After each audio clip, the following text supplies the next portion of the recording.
আমি আজকে প্রথমবার রাজকোটে ঘুরতে যাব। তোমাদেরও একটুখানি ঘোরাতে নিয়ে যাব। দেখো, আমি দিদুনের কোলে বসে পড়েছি।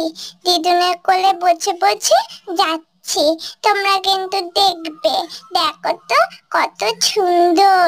আর এখানে আমি কি দেখাচ্ছি, দেখো কত আম বিক্রি করছে। আমি একটা আম পরে নিয়ে নেব। তারপরে এখানে দেখো জল পড়ছে, মনে হচ্ছে একটু গিয়ে চান করে নিয়ে নিতে। কিন্তু মাম্মাম তো রেখে যাবে আমি যদি চান করতে যাই এখানে। সেই জন্য গেলাম না। দিদুনের কোলে কোলে যাচ্ছি। এখন অন্য আবার নাকি অটোতে বসতে হবে।